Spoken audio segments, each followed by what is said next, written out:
He is the commander of the International Space Station, but he's also my travel agent. For the last month, I've been going wherever he points to do a story on someone in that country. But not today. Today, we're telling his story. Aside from being the master of my world, who is Commander Jeff Williams? I want to eat a meal where the food behaves well on my plate. 52-year-old Jeff Williams is a West Point grad who's been with NASA since 1987. This is his third trip to space, and by the time this mission is over, he will have logged more than a year up there. That's more than 6,000 laps around the planet.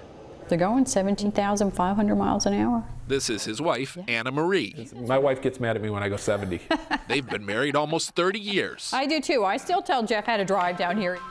That's my honey. Anna Marie says it's a little different. Hello. Being married to a man who's off the planet as often as Jeff is. I'm good. How are you? But Anna Marie says it's not as different as you might imagine. No. They communicate through twice daily phone calls and even email.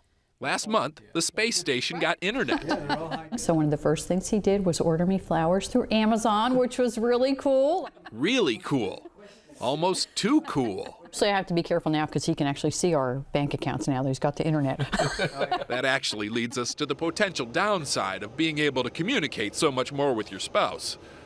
You can communicate so much more with your spouse. I mean, what if you have a fight with your wife? Everybody's a part of it? No, we have it set up so it's what I would call semi-private. Well, that's what they tell you, of course, but everybody's listening in. Well, of course, yeah. Hey, when living in this bubble, I treat nothing as if it's private. That's actually a pretty good way to live in general, I think. For a guy who lives in space, I found Jeff extremely down to earth. He likes taking pictures and has photographed some of the most striking scenery on the planet. And yet, his favorite view remains this one, from his back porch. I want to breathe the air that has the smells of Earth in it. He says the other thing, even more wondrous than that big blue pool, are these two little ones.